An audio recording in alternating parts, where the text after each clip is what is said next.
Heritage and culture में हम एक कदम और आगे बढ़ते हैं। देखिए, आपकी प्रकृति ये होनी चाहिए कि आप उभर के बाहर आएं। उभरना बड़ी बात है, उमड़ना बड़ी बात है। जितना ज़्यादा आप पर दायित्व हों, जिम्मेदारियां हों, जितना अधिक दबाव हो, उतनी खूबसूरती से उभरिए। प्रकृति चाहती यही है आपसे, ठीक है। इसी तरह से उभरते हुए हम फिर से अगले लेक्चर की ओर बढ़ते हैं। हेरिटेज एंड कल्चर में आज हम ईस्ट इंडिया के विषय में टेम्पल आर्किटेक्चर को पढ़ रहे हैं। हम क्लास 11th की एनसीईआरटी जो 11th क्लास की है उसको पढ़ रहे हैं। And introduction to Indian art part 1 की किताब है अपने कंटेंट के साथ, और उसके अंदर हम चैप्टर 6 कर रहे हैं जिसका नाम है टेम्पल आर्किटेक्चर एंड स्कल्पचर।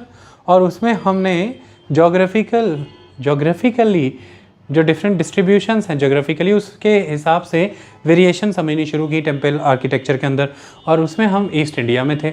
हमने पिछले लेक्चर में बहुत डिटेल में आसाम के कंसेप्ट को सीखा। हमने नीलाचल टाइप ऑफ आर्किटेक्चर देखा जिसमें हमने आधार लिया कामाख्या देवी टेम्पल को, और उसके बारे में हमने अच्छे से समझ लिया है। आज हम आगे बढ़ेंगे और हम डिस्कस करेंगे ईस्ट इंडिया में ही बंगाल के स्टाइल ऑफ आर्किटेक्चर को। देखिए, यहाँ तक जो सारा लिखा हुआ है ये सारा एनसीईआरटी कंटेंट है। इसके बाद हम अपना जो कंटेंट आपको समझाते हैं वो यहाँ से शुरू होगा। यहाँ से क्यू लेते हुए एलेबोरेट कर देंगे। पहले यहाँ तक एनसीईआरटी वाला हम कर लें। मोटी बात आपको क्या समझाना चाहते हैं? देखिए, हम बात बंगाल की कर रहे हैं। जब आप बंगाल के क्षेत्र की बात करते हैं तो पहले तो वहाँ पर एक समय जिन शासकों का होगा वो है पाला शासक, द पाला रूलर्स, और वो बुद्धिज़्म को पैटर्नाइज करते थे। क्लियर है? लगभग 750 कॉमन एरा से लेकर के 1150 कॉमन एरा तक पालाज का शासन रहा। इनके दौरान 9th से 11th सेंचुरी के दौरान एक स्टाइल ऑफ आर्किटेक्चर टेम्पल का डेवलप हुआ, उसे पाला स्टाइल ऑफ टेम्पल आर्किटेक्चर कहते हैं। ये भी बंगाल में आपको मिलेगा। इसके बाद आएंगे सेना रूलर्स। उनका समय भी यहाँ पर लिखा हुआ है, लगभग 1070 से 1230 कॉमन एरा तक ये सेना रूलर्स रहेंगे। इनके तहत यानी कि आप इसे ऐसा कहेंगे कि 11th से लेकर के mid of the 13th century तक जो टेम्पल आर्किटेक्चर का स्टाइल रहा वो फिर सेना स्टाइल रहा।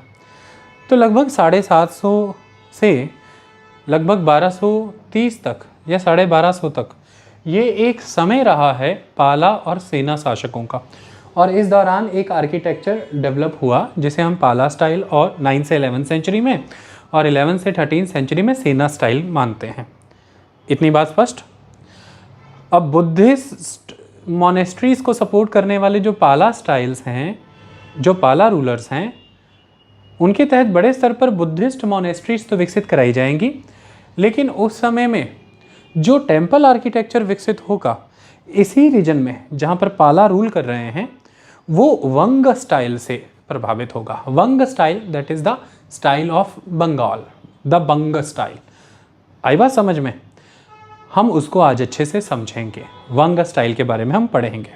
ओके, मेन कंसेप्ट ये है कि अगर आप नॉर्थ इंडिया के नागर शैली का प्रभाव बंगाल के टेम्पल आर्किटेक्चर में देखना चाहते हैं तो आपको इस फेज़ में जाना पड़ेगा जहाँ पर temple 9th, 10th, 11th, 12th century के अराउंड विकसित हुए। तो और अमूमन 8th से 12th या 13th कह लीजिए, इस सेंचुरी के दौरान जो टेम्पल बंगाल में विकसित हुए इनमें आपको उत्तर भारत में फैली हुई नागर शैली का प्रभाव मिल जाएगा, नागर स्टाइल का इम्पैक्ट मिल जाएगा। यानी कि नागर शैली के जो एलिमेंट्स थे या नागर शैली के अंदर जो सब टाइप्स आते हैं उनका ज्ञान था बंगाल के क्षेत्र के लोगों को। ये आपको पता लगेगा जब आप 8th सेंचुरी से 12th या फिर कुछ 13th सेंचुरी के टेम्पल्स को विजिट करते हैं। स्पेसिफिकली 11th सेंचुरी के अराउंड के टेम्पल्स को जब आप देखेंगे तो आपको पता लग जाएगा कि बंगाल के क्षेत्र के लोग समझते थे उत्तर भारत की नागर शैली को, और उत्तर भारत की नागर शैली का पेनिट्रेशन बंगाल में भी था। अब इस समय में डेवलप हुई इस टेम्पल आर्किटेक्चर को अर्ली हिंदू फेज़ का आर्किटेक्चर भी कहते हैं, अर्ली हिंदू फेज़ आर्किटेक्चर। फिर जब सेना शासक 1230 तक थे, अब उस समय में आपको ये क्लियर है कि जो दिल्ली है, दिल्ली की गद्दी में 1200 ऑनवर्ड्स सल्तनत शासन आ चुका था, मुस्लिम रूलर आ चुके थे। कुतुबुद्दीन ऐबक, उसके बाद उसका जमाता यानी कि उसका son in law that is Iltutmish, और उसके बाद फिर डिफरेंट डायनेस्टी। तो पहले स्लेव डायनेस्टी थी, फिर इसी तरह से अलग अलग डायनेस्टीज आती चली जाएंगी। सल्तनत शासन ऊपर रहा लगभग 300 बरस तक, 1200 से लेकर के लगभग 1526 की बैटल ऑफ पानीपत तक, क्योंकि फिर बैटल ऑफ पानीपत में तो बाबर आ गया, मुगल आ गए। तो 300 सवा 300 साल तक सल्तनत काल रहा उत्तर भारत में, दिल्ली में खासतौर। तो दिल्ली की गद्दी पर मुस्लिम शासक आ चुके हैं। वो नेचुरली ईस्टवर्ड भी पेनिट्रेट करेंगे, या उनके जो जर्नैल हैं, जो दिल्ली पर काबिज मुस्लिम शासक हैं, उनके जो जर्नैल हैं, जो जनरल्स जिनको ईस्ट के कैंपेन दिए जाएंगे, वो ईस्टवर्ड आएंगे। तो वो कैंपेन्स जो सल्तनत पीरियड के दौरान ईस्ट की तरफ हुए, खासतौर बंगाल में, और फिर वो जो कैंपेनियर्स हैं यानी कि वो जो जर्नैल हैं जो यहाँ पर आकर के ही स्थित हो जाएंगे, हुआ ये कि उस समय में बड़े पैमाने पर इस्लाम पेनिट्रेट हुआ बंगाल के क्षेत्रों में, मुस्लिम कम्युनिटीज़ यहाँ पर डेवलप होने लगी। और यहाँ पर जो पहले के समय के हिंदू लॉर्ड्स हैं, और फिर इस समय में विकसित हो रहे जो मुस्लिम पीपल हैं, और जो जर्नैल ईस्ट में भेजे जाते थे वो फिर यहाँ सेटल हो जाते थे। वो खुद को हमेशा दिल्ली से आज़ाद कराना चाहते थे, वो चाहते थे कि हम अपनी इंडिपेंडेंट किंगडम बनाएं, तो यानी कि मुस्लिम लॉर्ड्स। तो ये हिंदू लॉर्ड्स और मुस्लिम लॉर्ड्स जो हैं, ये एक समय के अराउंड लगभग 13th सेंचुरी ऑनवर्ड्स कोशिश करते रहे कि हम दिल्ली से अलग ही रहें, इंडिपेंडेंट रहें। शुरुआती 200 साल लगभग 1200 से 1300, फिर 1300 से 1400 साल तक, 1200 से 1300, 1300 से 1400 तक, ये 200 साल तक तो बंगाल में अच्छी खासी अनर्की रही, एक अनसर्टेनिटी रही। इस क्षेत्र में मंदिरों को ढहाया भी गया, तोड़ा भी गया। सूफियों के प्रभाव में बड़ी तेज़ी से लोगों का यहाँ पर धर्म परिवर्तन भी हुआ, प्रोसेलिटाइजेशन, और बहुत तेज़ी से सूफियों ने ये काम किया। तो इस तरह से ये जो 200 बरस हैं, 1200 से लेकर के 1400 तक, मंदिर भी ढहाए गए, एक अराजकता का माहौल रहा यहाँ पर, और बड़े पैमाने पर लोग इस्लाम में परिवर्तित भी किए गए। फाइनली 1400 के अराउंड आकर के बंगाल के हिंदू लॉर्ड्स हों चाहे या मुस्लिम लॉर्ड्स हों, उन्होंने ये तय किया कि हमें मिलकर के एक यूनिफाइड कन्फ्रंटेशन देना होगा दिल्ली को, तब जाकर के हम यहाँ पर इस्टेब्लिश हो पाएंगे, विकसित हो पाएंगे। तब जाकर के जब इनके बीच में एक यूनियन क्रिएट हुई Hindu lords and the Muslim lords के बीच में, तब आप 1500 के अराउंड आते हुए देखेंगे कि बंगाल एक इंडिपेंडेंट टेरिटरी के रूप में उभरेगा। और ये वो समय होगा जब बंगाल में आपको बंगाली कल्चर डेवलप होता दिखेगा। तो ये जो पहला अर्ली पीरियड था, अर्ली हिंदू आर्किटेक्चर, वो हमने देखा लगभग 12th सेंचुरी तक, 12th सेंचुरी के एंड तक भी, और कहीं कहीं पर mid of the 13th century. उसके बाद हमने देखा कि लगभग 200 साल का प्रभाव आपको देखने को मिला मुस्लिम, और उसके बाद फिर आप देखते हैं कि फिर से 1500 ऑनवर्ड जब आप आगे बढ़ते हैं तो फिर से बंगाली कल्चर विकसित होगा, फिर से एक रिवाइवल होगा हिंदुइज़्म का, ये लेटर हिंदू कल्चर हो जाएगा। तो इस दौरान जो आर्किटेक्चर डेवलप होगा वो 16th सेंचुरी के बाद वाला, जो 19th 20th सेंचुरी तक चलेगा। तो हिंदुइज़्म के ही दो फेज़ हैं यहाँ पर, एक अर्ली फेज़ मुस्लिम्स के एडवेंट के पहले वाला, और एक रिवाइवल फेज़, हिंदुइज़्म का रिवाइवल फेज़, यानी कि जब बंगाल एक तरह से दिल्ली से खुद को इंडिपेंडेंट रखना चाहेगा, दिल्ली के मुस्लिम रूलर से, लेकिन बंगाल में डोमिनेंस भी मुस्लिम और हिंदू रूलर्स का हो जाएगा, प्रेडोमिनेंटली मुस्लिम रूलर्स होंगे, बट एक डिस्टिंक्ट बंगाली कल्चर वहाँ पर विकसित होगा। तो इस समय में फिर से हिंदू आर्किटेक्चर डेवलप होगा, ये रिवाइवल फेज़ है हिंदुइज़्म का, तो इसे रिवाइवल हिंदू आर्किटेक्चर कह सकते हैं। तो इस तरह से दो फेजेज़ हैं, बीच में एक मुस्लिम फेज़ है। तो पहला अर्ली हिंदू फेज़, फिर बीच में मुस्लिम फेज़, फिर रिवाइवल वाला हिंदू फेज़। आर्किटेक्चर इस तरह से विकसित हुआ है इस क्षेत्र में। इतनी बात समझ में आई। इसी पृष्ठभूमि पे हम अब यहाँ के टेम्पल आर्किटेक्चर को पढ़ेंगे। मैं आपको एक बात स्पष्ट कर देना चाहता हूँ, आप सभी को और हमारे दूरदर्शकों को भी। देखिए, जब आप टेम्पल आर्किटेक्चर को पढ़ते हैं, एक बात मैं आपको बता दूँ, अमूमन हम नागर शैली पे, द्रविड़ शैली पे, वेस्टर शैली पे बहुत ध्यान देते हैं, लेकिन मैं आपको ये स्पष्ट कर दूँ कि एग्ज़ाम के पॉइंट ऑफ व्यू से अगर आप सिविल सर्विसेज के क्वेश्चन पेपर देखेंगे, रीजनल स्टाइल ऑफ आर्किटेक्चर उनका फेवरेट टॉपिक है, इसलिए हमने आपको बहुत अच्छे से सोलंकी आर्किटेक्चर, जिसे मारू गुर्जरा आर्किटेक्चर कहते हैं, वो करवाया। बहुत अच्छे से करवाना ज़रूरी था। इसलिए हमने आपको खजुराहो के आर्किटेक्चरल प्लान के बारे में भी अच्छे से डिटेल में बताया, जो कि अभी आगे बताएंगे भी इंडिपेंडेंट टेम्पल जब उठाएंगे। इसलिए हमने आपको बहुत डिटेल में आसाम का आर्किटेक्चरल एस्पेक्ट बताया, और हम आज आपको बंगाल उड़ीसा ये बताने जा रहे हैं, क्योंकि ये फेवरेट टॉपिक है एग्ज़ाम के। आई बात समझ में? तो इस चीज़ का ख्याल रखना है। इसे एनसीईआरटी में इसके रिलेटेड कंटेंट कम है, यह मान करके इसे आप इग्नोर करें कि ये ज़रूरी नहीं है, इसका बिल्कुल उलट है, यही बहुत ज़रूरी है। बंगाल के रीजनल टेम्पल आर्किटेक्चर स्कीम के बारे में तो कई बार सवाल पूछे गए हैं। आई बात समझ में? तो नागर और द्रविड़ शैली की जो सब टाइप्स हैं जो अलग अलग क्षेत्रों में पहुंची, पहला तो वो, और दूसरा जो लोकल वर्नैकुलर ट्रेडिशंस विकसित हुए, वो बहुत फेवरेट टॉपिक है यूपीएससी के। वर्नैकुलर ट्रेडिशंस पर हमेशा बहुत फोकस रहता है, तो इसलिए ये डिटेल में करने बहुत ज़रूरी है, और हम करवा भी रहे हैं, आपको अच्छे से समझ आ जाए। मल्टीपल चॉइस क्वेश्चंस तो फिर बाएं हाथ का खेल है, हो ही जाएंगे, जितनी खूबसूरती से हम करा रहे हैं। चलिए बुक वाइज कंटेंट के तहत आते हैं। अब तो कहानी आपको समझ आनी शुरू हो ही गई है। बुक वाइज क्या लिखा हुआ है देखिए। बंगाल की जब हम बात करते हैं, जो स्टाइल ऑफ स्कल्पचर्स है, वहाँ से जो स्कल्पचर्स हमें रिसीव हुए, उनका स्टाइल हमें क्या नज़र आता है? दो स्टाइल नज़र आते हैं शुरुआत के। पहला तो पाला स्टाइल नज़र आता है। पाला शासकों का समय 750 से 1161 कॉमन एरा तक। तो Pala style between 9th and 11th centuries in Bengal, और उस समय में इसमें कौन कौन इंक्लूड होता था? बांग्लादेश तो बंगाल का हिस्सा था, तो इंक्लूडिंग बांग्लादेश एंड बिहार, यानी कि बंगाल एंड बिहार के क्षेत्र में 9th से 11th सेंचुरी के दौरान के जो स्कल्पचर्स का स्टाइल हमें प्राप्त हुआ है, वो पाला स्टाइल था, क्योंकि शासक कौन थे? पाला। ओके। और उसके बाद की अगर हम बात करें तो 11th से मिड 13th सेंचुरी के दौरान जो हमें स्कल्पचर्स का स्टाइल मिला है, वो सेना स्टाइल का है, क्योंकि सेना शासक हुआ करते थे, जैसे कि हम सेन कह देते हैं, है ना? आप कह भी देते हैं ना, जैसे सुष्मिता सेन, तो सेन, सेना, इस तरह से लिखा गया है। पाला लिखा इंग्लिश है तो इसलिए पाला लिखा, अदरवाइज पाल है, पाल शासक, सेन शासक। ओके। तो 1070 से 1230, 1070 से 1230, यानी कि 1230 कॉमन एरा तक ये हुआ करते थे। तो 9 से 11th सेंचुरी तक हमें पाला स्टाइल मिलता है बंगाल बिहार के क्षेत्र में, बांग्लादेश इसका हिस्सा ही है। और फिर 11th से 13th सेंचुरी तक, mid of the 13th century तक हमें मिलता है Sena style. Mid of the 13th century की इसलिए बात की है क्योंकि फिर तो मुस्लिम्स का पेनिट्रेशन होने लग जाएगा, ये बात लिखी है हमें।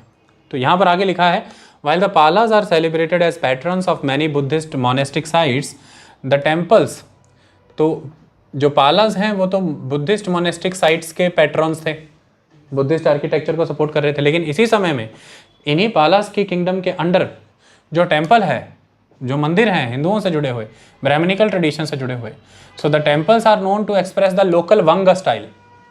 लोकल वंग स्टाइल टेम्पल्स जो है वो वंग स्टाइल दिखाएंगे आपको। ओके।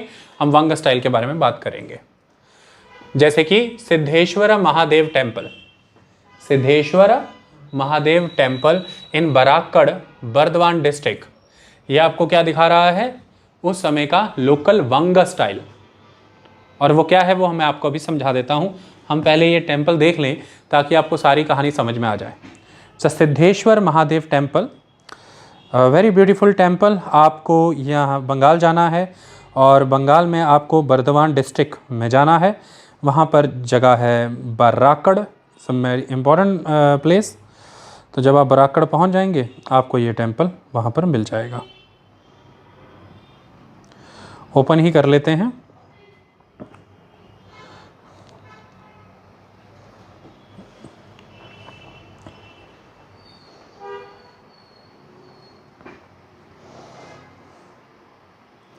ये देखिए,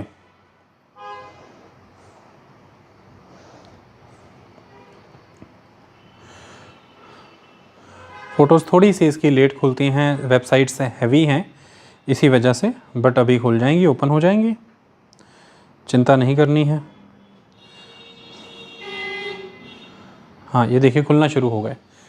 देखिए आपको शिखर फील हो रहा होगा, लेकिन ये शिखर आपको थोड़ा अलग नज़र आता होगा। ओके। इस शिखर में क्या अलग नज़र आ रहा है आप ज़रा ध्यान से देखिए।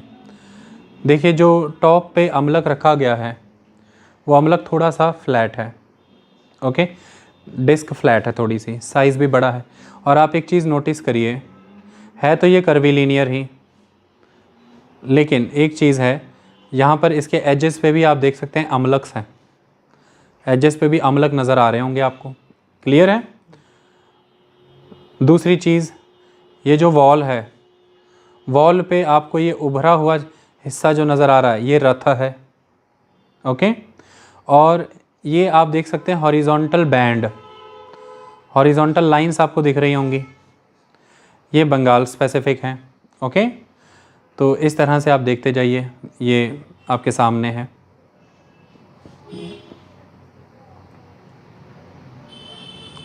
वो अलग था जो अभी खुला था। ये देखिए महादेव का टेम्पल है, ये पाला स्टाइल में है। पाला स्टाइल कहा जाता है क्योंकि पाला किंगडम के समय में था, और ये है वैसे क्या वहाँ का लोकल वंग स्टाइल। ओके, तो यहाँ पर आपको अभी और इमेजेस मिलेंगी जिनमें आपको कुछ और क्लैरिटी होनी शुरू हो जाएंगी। ये देखिए स्टोन्स के ऊपर किस तरह से कार्विंग है, ये आपको पोस्ट गुप्ता स्टाइल की जानकारी दे रहा होगा। ये देखिए ये हल्का फुल्का अरेंजमेंट करके फाइबर की शीट्स लगाई गई हैं। ये दो नंदी हैं और ये गर्भगृह हैं, नंदी उसके सामने है और गर्भगृह के ऊपर ये शिखर है।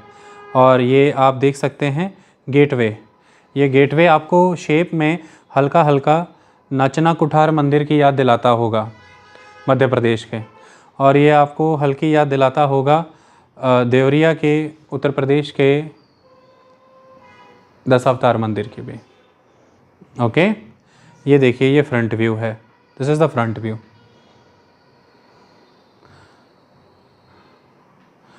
तो यही आपको दिखाना था, अब ये आपको समझ में आ जाएगा। ओके, तो ये देखिए, so Siddheshwar Mahadev temple in Barakar Bardhaman district, क्या है यहाँ पर, tall curving shikhara crowned by a large amalaka, amalaka था ऊपर बहुत बड़ा बट डिस्क फ्लैट थी उसकी थोड़ी, और कर्वी लीनियर शिखर था यहाँ पर, और ये उत्तर भारत के नागर शैली के ही लक्षण है। Many of the temples from the 9th to 12th centuries were located at Telkupi, तो जो बंगाल का पुरुलिया डिस्ट्रिक्ट है, it's a very important district, stony areas हैं। ओके, इस पुरुलिया डिस्ट्रिक्ट की जगह है तेलकुपी। तेलकुपी में बहुत से इस स्टाइल के टेम्पल्स थे 9th से 12th सेंचुरी के अराउंड के, लेकिन वो सारे के सारे टेम्पल्स जो हैं वो डैम बनने की वजह से पानी में सबमर्ज हो गए, डूब गए। कुछ टेम्पल्स बाकी हैं जो कंफर्म करते हैं स्टाइल को, किस स्टाइल को, सिद्धेश्वर महादेव टेम्पल का जो स्टाइल है। So many of the temples from the 9th to 12th centuries were located at Telkupi Purulia district, वो क्या हो गए, डैम बनने की वजह से सबमर्ज हो गए। ओके, लेकिन उनमें जो चीज़ें कॉमन थी वो क्या थी, वो ये थी, the black to grey basalt and chloride stone pillars and arched niches of these temples heavily influenced the early Bengal Sultanate buildings। यानी कि 9th से 12th सेंचुरी के दौरान इन टेम्पल्स का जो ये कुछ ख़ास फीचर्स थे, जिसमें कि ब्लैक से ग्रे बसाल्ट यूज़ किया गया था, इसी तरह का पत्थर हमने देखा था इस्तेमाल में आया था जब हम वेस्ट में गए थे और हमने सोलंकी स्टाइल को देखा था, तो हमने देखा था कि ये स्टोन यूज़ होते हैं। और जो पिलर्स हैं वो क्लोराइट के बनाए गए हैं, और आर्क्ड निचेस, यानी कि एक निच क्रिएट किया गया आलना और उसके ऊपर आर्क बनी हुई है डिज़ाइन। ये एलिमेंट्स आने वाले समय में 12th सेंचुरी ऑनवर्ड्स, ख़ासतौर 13th सेंचुरी से शुरू होकर के जो मुस्लिम स्टाइल ऑफ आर्किटेक्चर बिगिन होगा यहाँ पर बंगाल में, उसको प्रभावित करते हैं ये फीचर्स। तो मुस्लिम आर्किटेक्चर ने इन फीचर्स को अडॉप्ट किया। चाहे आज के समय में आपको ये टेम्पल नहीं मिल रहे क्योंकि ये डैम के पानी में डूब गए, लेकिन आप जो मुस्लिम आर्किटेक्चर देख रहे हैं जो कि बचा हुआ है, उसमें लक्षण आपको 9th से 12th सेंचुरी के इस आर्किटेक्चर के फीचर्स के मिल जाते हैं।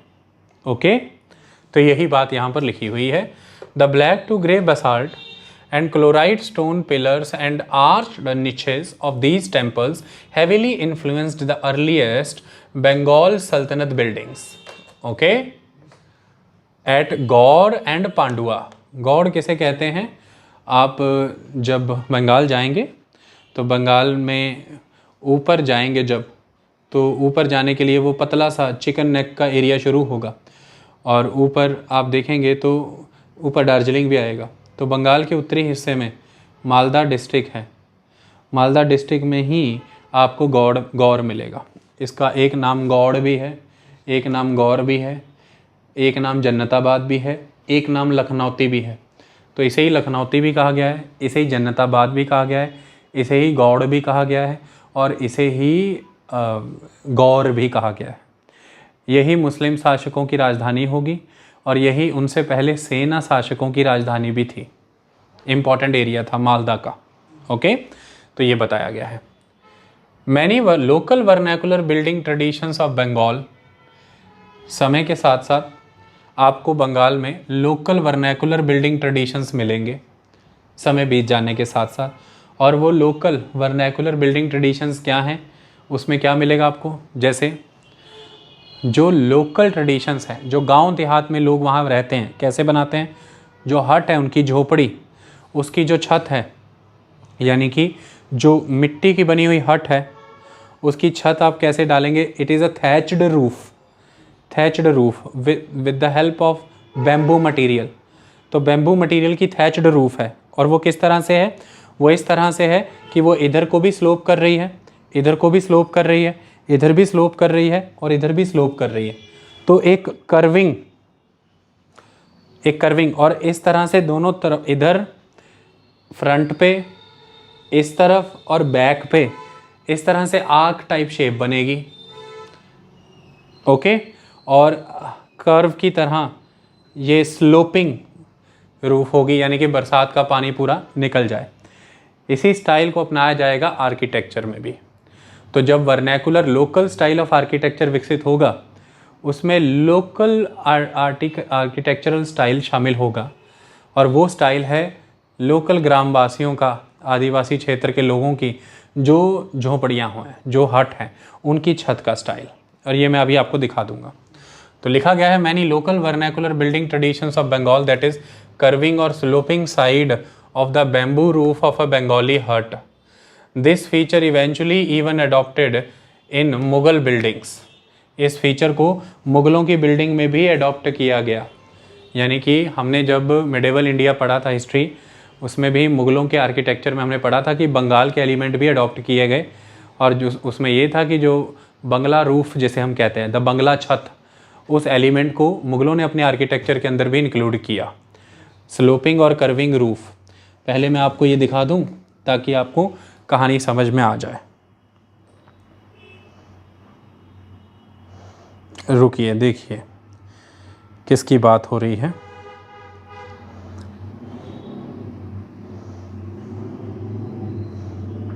ये देखिए, इसे कह रहे हैं हम बंगला रूफ। ओके, ये देखिए साइड में ये शेप है, फ्रंट पे भी ये शेप होगी और स्लोपिंग है। ये इसमें अच्छे से दिख रही है, देखिए ये शेप है ना साइड में और स्लोपिंग है। So that was the Bangla roof. Okay, अब मैं आपको दिखा भी देता हूँ, झोपड़ी भी दिखा देता हूँ।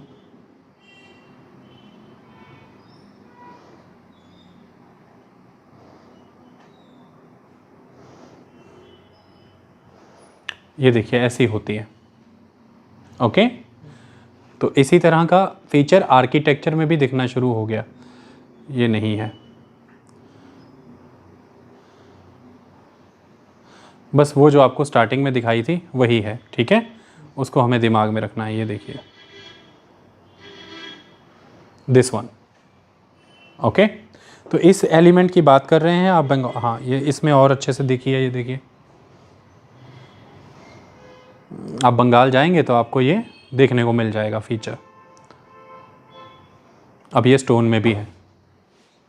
ओके, तो हमें फील हो रहा है ना कि जो लोकल वर्नैकुलर ट्रेडिशन है, जो हट्स बनाने में काम आता है, वही फीचर यूज़ हुआ है किस पर्पज़ में, स्टोन आर्किटेक्चर में।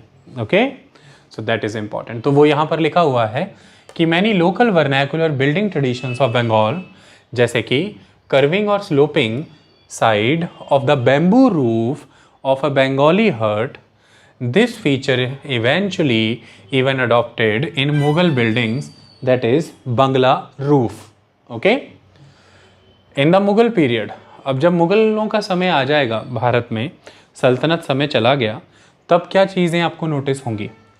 Terracotta brick temples were built across Bengal and Bangladesh in a unique style. Terracotta brick temples, ये मैं आपको अभी दिखा देता हूँ और अब आप ये देख भी लेंगे. तो ब्रिक वर्क का बहुत बड़े स्तर पर इस्तेमाल होगा. अगर आप इस चीज़ को भी नोटिस करेंगे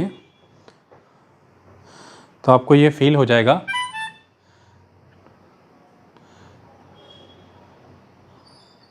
ये देखिए, it's a terracotta brick temple. Okay, इसके अलावा आप देखिए, अब रुकिए,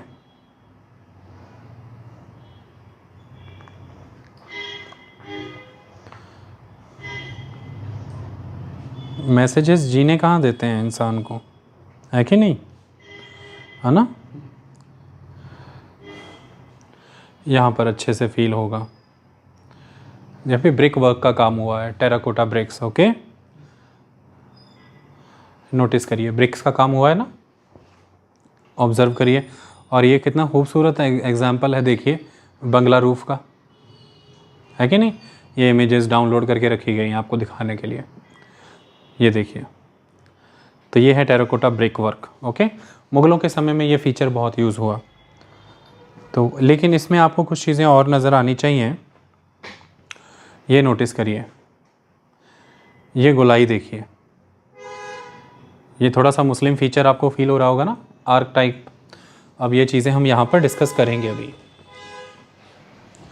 सो in the Mughal period, terracotta brick temples were built across Bengal and Bangladesh in a unique style. Why this style is unique, वो अभी बता देंगे. In a unique style that had elements of local building techniques. तो लोकल बिल्डिंग टेक्निक्स के elements तो है, ये हमने अभी देखा.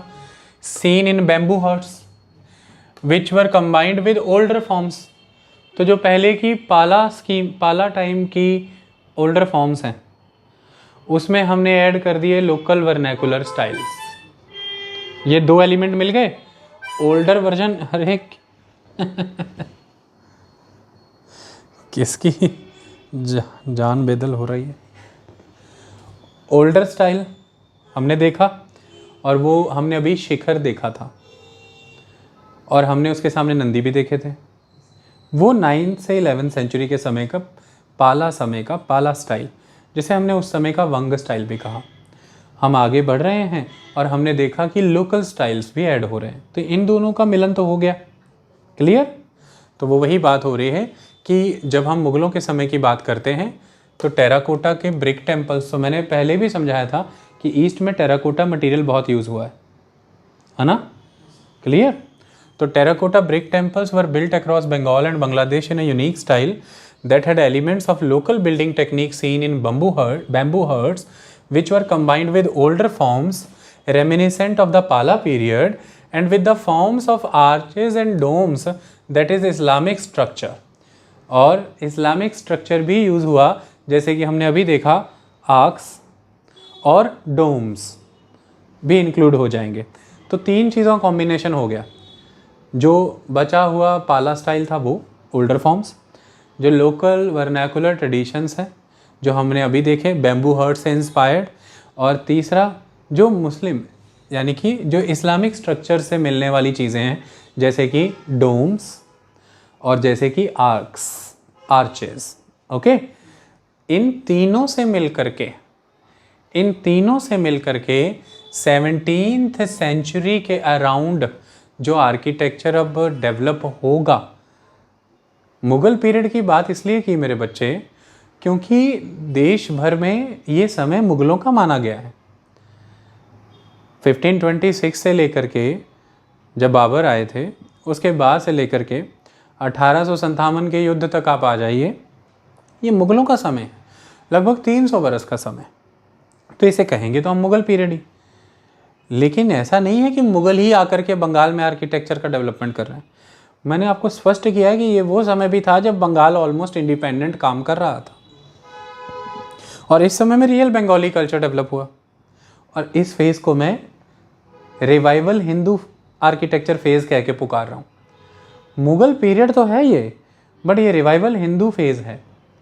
और इस समय के टेम्पल आर्किटेक्चर मोस्टली हमें रिसीव होने शुरू होते हैं 16-17 सेंचुरी के अराउंड के। पहले वाले तो 9th 11th 12th सेंचुरी तक ही रह गए, पाला वाले। फिर आ गया वो इस मुस्लिम आर्किटेक्चर स्टाइल। अब ये रिवाइवल हिंदू आर्किटेक्चर स्टाइल है। पीरियड मुगल का ही काउंट होगा, बट ये फेज़ है रिवाइवल हिंदू आर्किटेक्चर का। इसे 16-17 सेंचुरी का आर्किटेक्चर स्टाइल ऑफ बंगाल कहते हैं। ये मिश्रण है 3 चीज़ों का। एक तो बचे हुए वो गुण जो पाला समय से आए, यानी कि पुराने हिंदू स्टाइल से आए। दूसरे वो गुण जो ऐड हुए लोकल वर्नैकुलर ट्रेडिशन की वजह से, लोकल कल्चर की वजह से। तीसरे वो गुण जो आए यहाँ पर मुस्लिम शासन की वजह से, मुस्लिम रूलरों की वजह से। वो तीनों चीज़ें हमने देख ली। आई बात समझ में? इन तीनों से मिलकर के 16-17 सेंचुरी के दौरान जो एक वर्नैकुलर स्टाइल बंगाल का डेवलप होगा, एक यूनिक स्टाइल बंगाल का डेवलप होगा, उसे हम कहते हैं the Bengal temple architecture style. The Bengal temple architecture style, वो हम डिटेल में पढ़ने वाले हैं। मेजॉरली टेम्पल आपको इसी समय के बंगाल में मिलते हैं, क्योंकि उसके पहले वाले तो हमने आपको बताया कि वो तो जो अर्ली हिंदू समय के तो डैम में ज़्यादातर डूब गए। बाकी वर्षा प्रभावित क्षेत्र है तो वो उनका इरोजन हो गया, नुकसान हो गया। बाकी वेंडलाइज भी कर दिए गए मुस्लिम शासन के समय में। और जो कुछ बचे हैं वो हमने आपको, जैसे सिद्धेश्वर महादेव टेम्पल दिखाया, ऐसे कुछ और भी बचे हुए। लेकिन मेजॉरली जो आज आप टेम्पल आर्किटेक्चर बंगाल में देखते हैं वो इस समय का है, जो कि मुगल पीरियड के समय का है, जिस समय में बंगाल ऑलमोस्ट बंगाली कल्चर के विकास में लगा हुआ था एक इंडिपेंडेंट रीजनल एंटिटी के रूप में। और इस समय में 3 चीज़ों के मिश्रण से उभर करके आया है टेम्पल आर्किटेक्चर बंगाल का, जिसे बंगाल टेम्पल आर्किटेक्चर के रूप में हम जानते हैं, जिसे हम डिटेल में पढ़ेंगे। और ये टेम्पल आर्किटेक्चर ज़्यादातर आपको किन क्षेत्रों में देखने को मिलेगा, जैसे कि विष्णुपुरा, बांकुड़ा, यहाँ लिखा भी हुआ है मैंने कहीं पर, विष्णुपुर, बांकुड़ा, बर्दवान, बीरभूम, इन क्षेत्रों में देखने को मिलेगा। आई बात समझ में? ये तो हो गई बात सारी की सारी जो दी गई है एनसीईआरटी में। इतनी कहानी एनसीईआरटी में बताई गई है, इससे ज़्यादा बात वहाँ पर की नहीं गई। एक बार मैं इसको फिर से पढ़ करके सुना देता हूँ। वो ये है कि बंगाल की बात करें तो स्टाइल ऑफ स्कल्पचर्स 2 पहले देखे गए शुरुआत में। Pala style between 9th and 11th century in Bengal and Bihar, Sena style between 11th and mid centuries, mid 13th century in Bengal and Bihar. While the Palas are celebrated as patrons of many Buddhist monastic sites, the temples are known to express the local Vanga style. Siddheshwar Mahadev temple in Barakar, Burdwan district, जिसमें tall curving shikhar है crowned by large amalak, that is Pala style. और यहाँ पर मैंने एक line लिखी है कि similar to the temples of Orissa, similar to the temple of Orissa.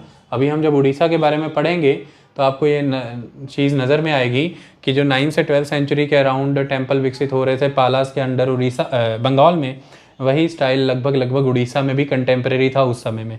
और शिखर को उड़ीसा के क्षेत्र में उड़िया भाषा में रेखा द्यूल कहा जाता है।